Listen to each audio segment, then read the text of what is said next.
Adams published this article as well, saying, and I know you took notes. I love the fact that you took notes. And what does the headline say? So the headline says, "Is intermittent fasting bad for your heart? Question mark. Here's what we know." Okay, now. Very intriguing. You got it?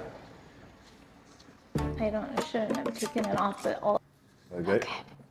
What's up? My name is Jyima Ofori-Atta, certified personal trainer and a holistic health coach. My name is Shireen. I'm a registered dietitian, integrative health practitioner, holistic health coach, and much more. And we're going to be here breaking down wellness for you. Let's vibe out, the Jyim Life Podcast. Shireen, what's up? Hi. Glad if you could finally get a chance to sit down. I'm happy to do this with you. Listen, so it's funny because when we spoke on the phone, I was telling you the situation as far as this article and how there's this like frenzy over fasting or not fasting and intermittent fasting. I was like, I need somebody who has extensive experience, who is familiar with the different like aspects of nutrition. And when I read your resume and your background, it's extremely intriguing. So if you could tell me how you got into nutrition, what piques your interest about it, and like how it impacts your day-to-day life. Well, thank you, first of all. So I actually got into nutrition as a second career choice. I was, taking a very straight route into law school, and I kind of, realized, wow, this is like a very stressful lifestyle. And so I started changing the way I was eating and exercising and taking care of my body to be able to manage the stress of being in law school. And then I was like, I don't want to do this anymore. And this isn't serving me. So I went back to school. I became a registered dietitian. I got my master's in nutrition. And I still felt like there's more I need to know about this. As a registered dietitian, what is the day-to-day like? So registered dietitian, just to become a registered dietitian, you have to get a bachelor's in nutrition and complete a didactic course or a set of courses that hit a certain, requirement or criteria. And then you have to do a 1-year internship, and then you have to take an exam to be able to practice in either a clinical setting or community setting or outpatient, whatever it is. But you need to have that 1 year about, hours of getting different experiences and interning for clinical, outpatient, community, whatever it is. And then once you're done, you can choose where you work. It doesn't have to be in a hospital setting. I personally worked in a clinical hospital setting for many years. I also worked in long-term care for many years, eating disorders, weight loss surgery. So I have seen it all from A to Z. Right. Okay, so tell me, I want to know about working in the hospital. What was that like? Well, at first it was very exciting, and then it was kind of sad. Okay. And I think it became sad because the excitement of the hustle and bustle wore off, and then I was kind of like, wow, people are getting sicker here. And it's like, I thought I was going to be part of this incredible journey of like healing people and sending them off better than they came in. And I found that people were coming in and leaving even more sick and with a lot more, medications on their list, and with, less energy and feeling more frail. And it was just, it started to hit me after like the 5 to 7 year mark. I was like, wait, something's not right here. This isn't what I was meant to be doing. Yeah. Something doesn't feel like good in this setting. And it wasn't that the doctors were bad people or anyone was in the wrong. It was that we were taught one way and one way only. Okay. And we were stuck in this system of implementing one thing. Right. Which was treat the symptoms and send them on their way home.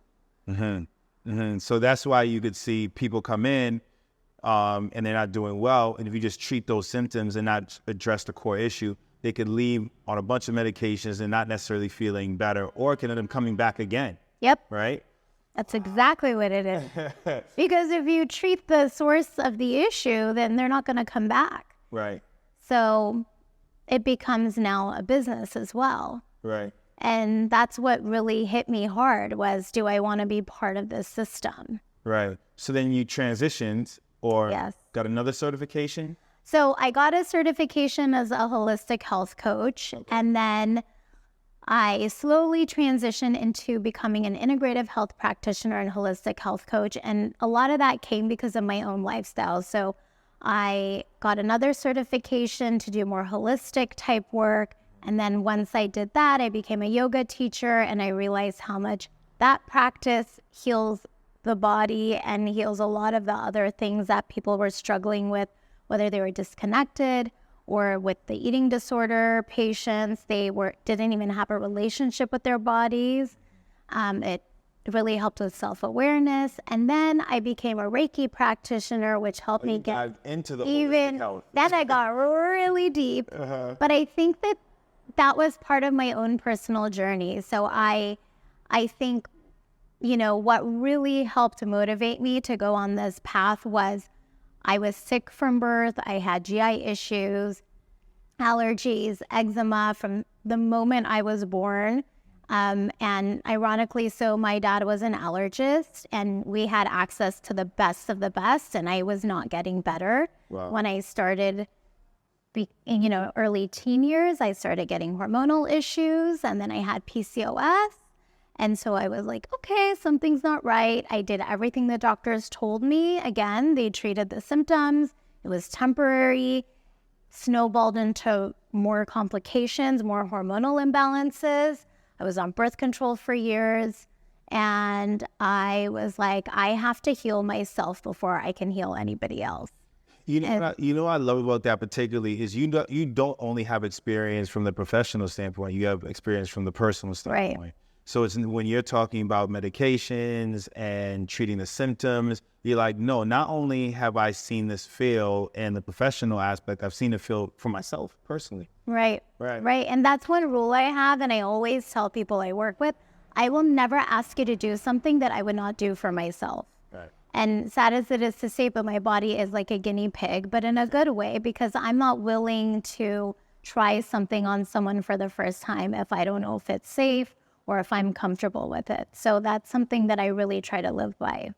But what you said, I think, is huge. And I want to kind of use that as a segue to get into the article and all the numerous publications that have come out. It's kind of using your body as a guinea pig. Yeah. And it's almost encouraging people that if you don't have access to a professional, if you're trying to figure something out, it doesn't hurt to try it out, right? And not take whatever you're getting as far as that information is law, right?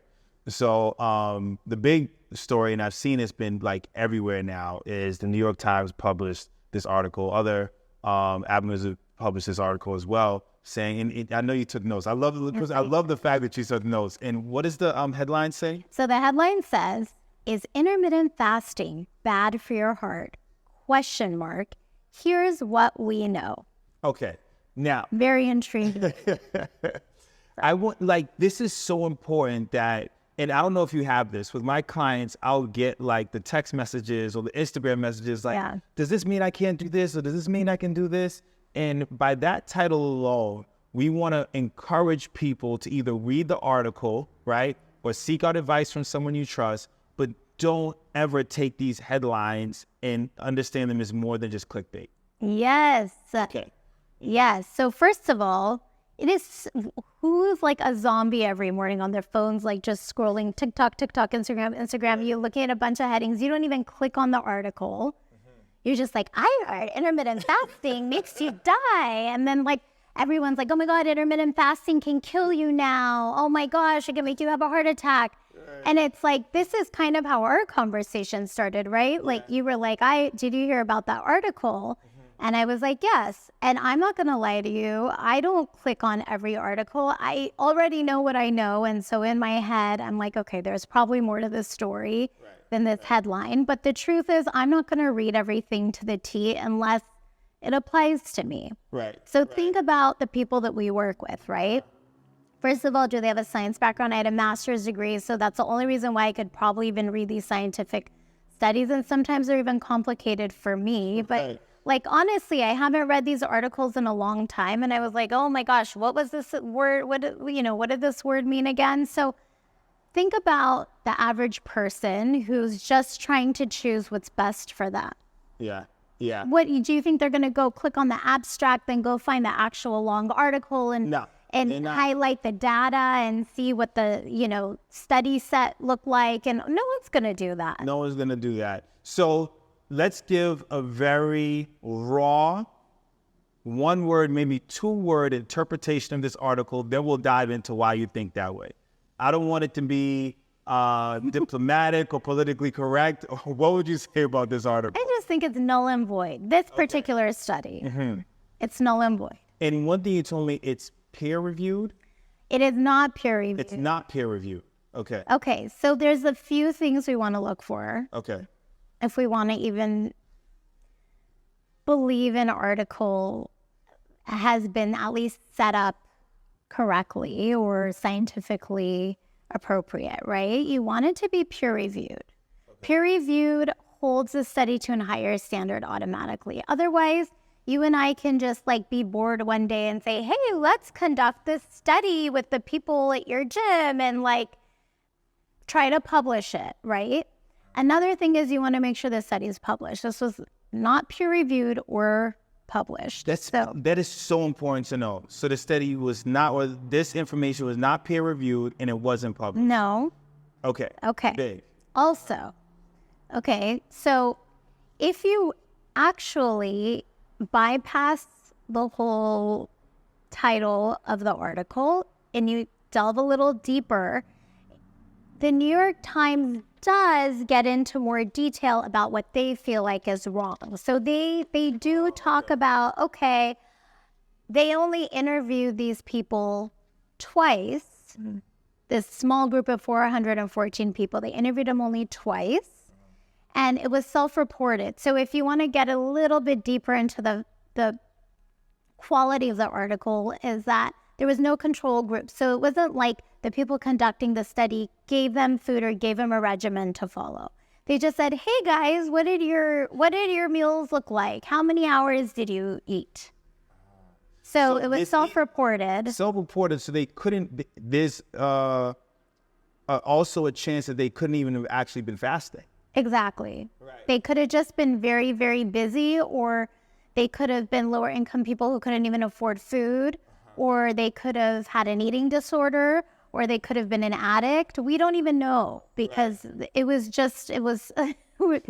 self-reported, and there was no control in what population was being interviewed. Right. So that's also something you want to consider, is that, how is this even valid? How is this accurate? How does this relate to me and my body? Right. You probably work with a lot of people who take great care of their bodies, at least in terms of pushing themselves and getting their heart rates up and trying to have some sort of balance in their diet. So the way they would maybe intermittent fast would look different than these people who may have just skipped meals or not been eating for other reasons. Right. And what you bring up there, what I think is very important to kind of emphasize, is that there's a difference between intermittent fasting and starving yourself, or intermittent fasting and just not eating, right? Exactly. Because there's certain people that may go for an extended amount of time without eating, but it's not intentional, one. Right. And two, and I've had to explain to people where it's like, oh, I fasted today. And I'm like, what'd you have? I just had a donut. I'm like, well, that's not. I was going to just actually mention, we don't know what they're eating, even when they are eating. Right. Yeah. So we don't know. And then on top of that, okay, someone who just had one donut, imagine what's happening with their hormones all day. Right? Their hormones are like, oh my God, sugar. Oh my God, I'm so starving. What do I do? And there's so much more that can actually go into what is happening to the body now after this whatever you did eat was put into it. Are they getting any protein? There's so many things that go into fasting, and there's so many different types of fasting too. So this is very generalized. In fact, this study wasn't even intended to prove this hypothesis. Oh, so that's amazing in itself. So it's not like the study was conducted to take a look at intermittent fasting. No. That wasn't even the intention of this study. It was to look at the mortality rates in relationship to intermittent fasting, meaning does intermittent fasting reduce the mortality rates in people? Okay. That is very different than proving the mortality rates in long-term intermittent fasting are higher in people with cardiovascular issues, and some of those people even had cancer. Right. That's like, it's two completely different it's approaches. like really trying to like extract something so you don't go home with nothing. You know, it's a consolation prize, but it's not really, you know, it's not a valid study. That's just what it boils down to. The study's not valid. And even the article mentions it. But when you also have to think about what is the New York Times? What is the LA Times? Again, it's a business. So how are they going to get you to even read an article or click on something? Because right now it's not even about reading their article. They want clicks, right? Clicks. They want clicks and likes. Right. So when you think about it, okay, they get a like or a click or, oh my gosh, I thought intermittent fasting is great. So someone's going to click to read the article. Uh-huh. So again, they have to have an intriguing opening line for you to even care to look at the article. So they explain what they feel is wrong with the study, but most people aren't, again, going to read it. Going to read that. Yeah. And I think it's important to remember that with those headlines is whatever information you're reading, whatever that headline is, it wasn't intended for your benefit, right? Like that's almost like a quote. Most of the time, I would say that, yes, a headline is, so you have to consider that most things you read, I don't want to say are not valid, but most things you read are intended to manipulate the human mind, right? Okay. That's what generates likes, money, followings. That's the world we live in now. Mm-hmm. So it's not about walking around and having a chip on your shoulder and thinking someone's trying to trick you all the time. It's just taking things for face value. And if you actually want to implement something in your life, you are responsible to be your own advocate, and you are responsible to actually do your research. You cannot consider one headline, a one-liner, to determine your health status or how you're going to conduct your day-to-day life in terms of nourishing your body. That's very important. So it's saying when we get these headlines or this information, it's not to dismiss it. It is not to take it in and utilize it either. It's essentially saying, if you're going to make a decision about your lifestyle, don't let it be due to a headline. Exactly. Have it be due to extensive research and talking to professionals and all those things. Exactly. And if a headline is what sparks you to do that research, then fine. But you can't do it without the research. No, and most of us are in a haze all the time. Yeah. And we're constantly being fed, I mean, myself included, we're constantly being fed information.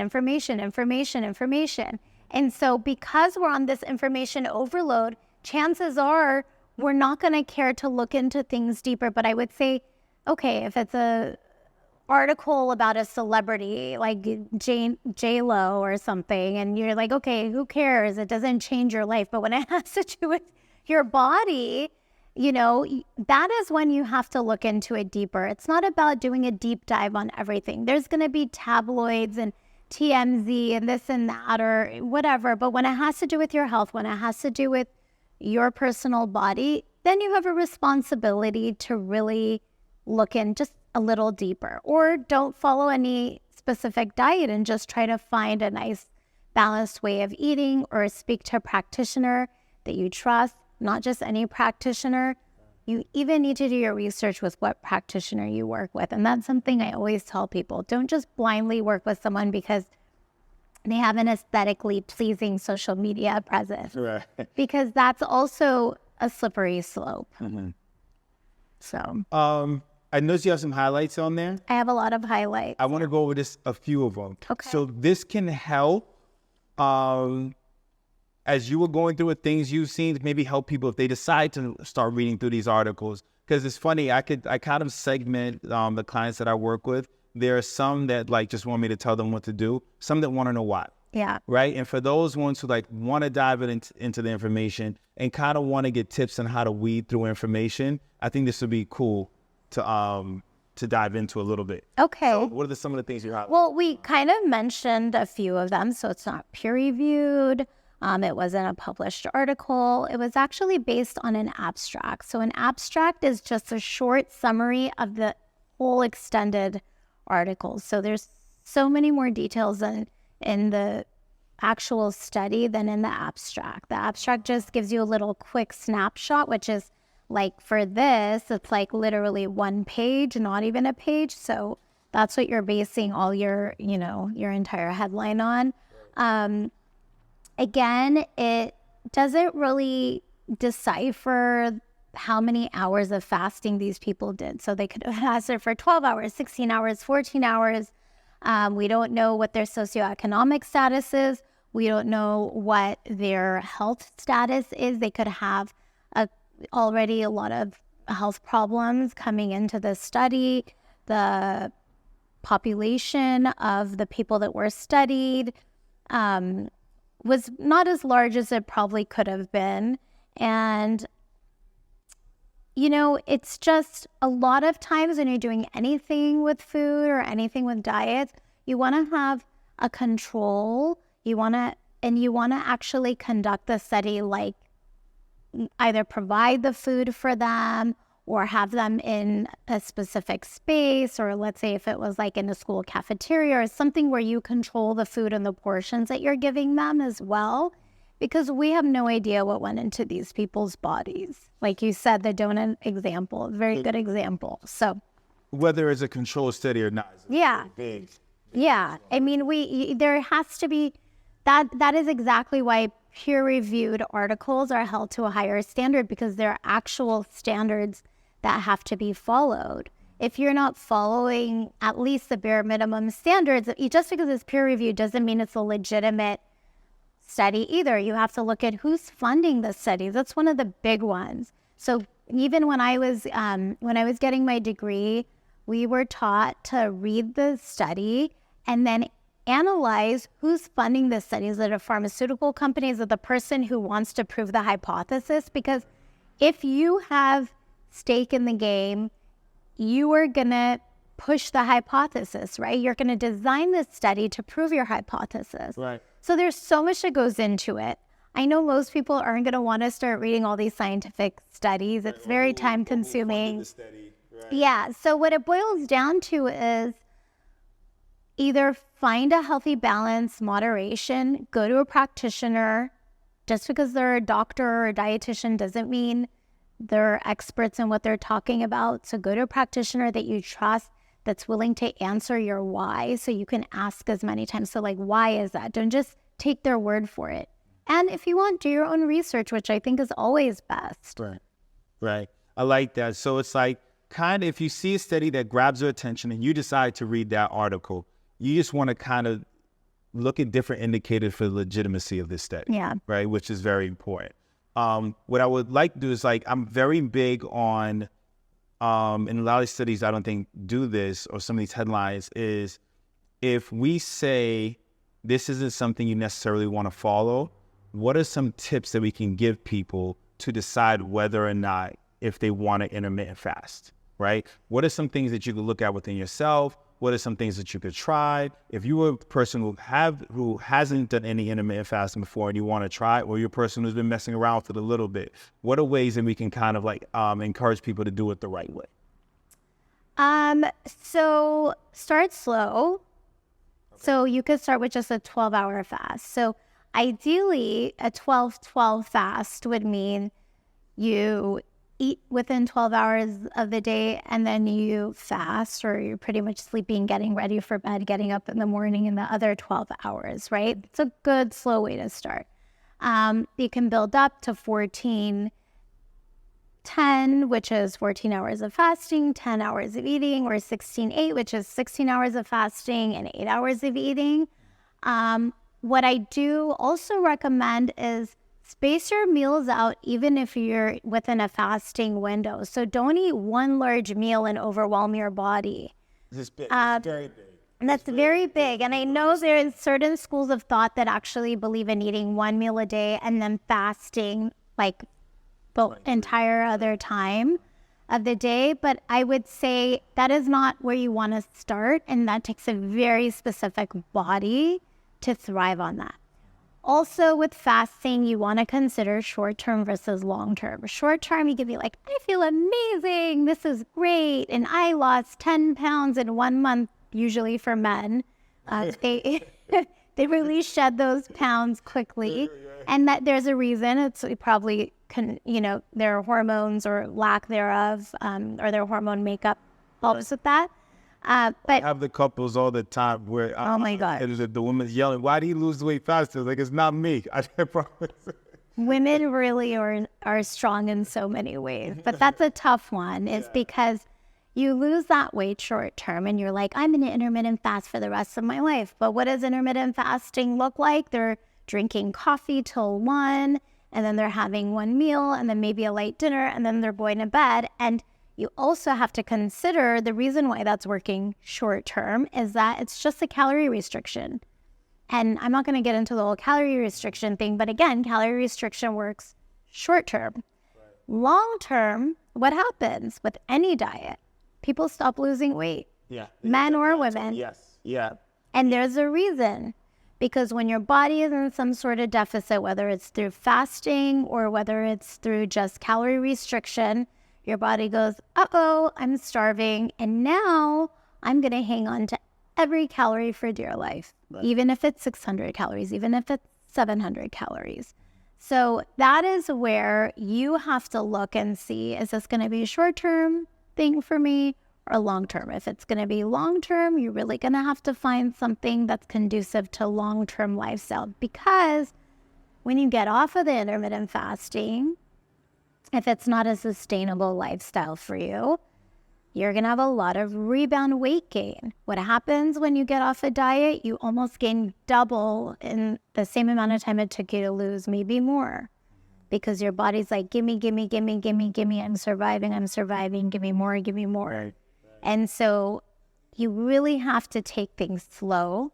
There's no magic bullet. There's no magic pill and there's no magic shot. I don't care who you are. I know everyone's really trending on some, magic weight loss peptides right now. There's no such thing as magic when it comes to weight loss. Yes, you might lose weight. It either comes with side effects or it comes with future weight gain or it comes with rattling up your body or your hormones or your GI tract. So you really have to take things slow. And I would say the quality of food matters a lot. So whether you're intermittent fasting or you're eating regular, good quality protein is number 1, getting great sources of fiber and carbohydrates, number 2, and avoiding processed foods is number 3. Okay. It's very important, I think, that we emphasize that intermittent fasting, any dietary approach is not for everyone. No. Right? So whether you're entertaining intermittent fasting or whatever dietary approach you're thinking of, you want to try it out, pay attention to how your body responds, and look at it in the long term. Mm-hmm. So if you start off and like you're losing weight quick and you're seeing these results quick, but your energy's starting to drop, you're not feeling as good, that may be an indicator that you're not going to be able to keep this up. Right. I love that. That's a good point. Yeah. And also, you did mention the short-term versus long-term. You also want to realize, like you said, part of changing the way you're eating is constantly checking in with your body. Right. So a lot of people with intermittent fasting feel really tired at first and then they get a high. So once they start burning fat, they start releasing ketones into their body. And some people get this feeling of like, wow, I feel so high. So you really want to make sure, step 1, and this is where you come in, right, is you need to be connected to your body at all times. Yeah. When you are disconnected from your body, that's going to get you injured in your physical activity. That's going to make you harm yourself when you're changing the way you're eating, or keep on pushing through when something isn't good for you. So that self-awareness is so important. Right. And just knowing when to stop. When you start feeling, like you said, if your energy's low, why would you want to do something that's impacting your body like that for you to feel tired and listless and exhausted all the time? Right. Or God forbid, cause anemia, or, some sort of other vitamin deficiency. Right. Because you believe this is what you shouldn't be doing. Exactly. Yeah.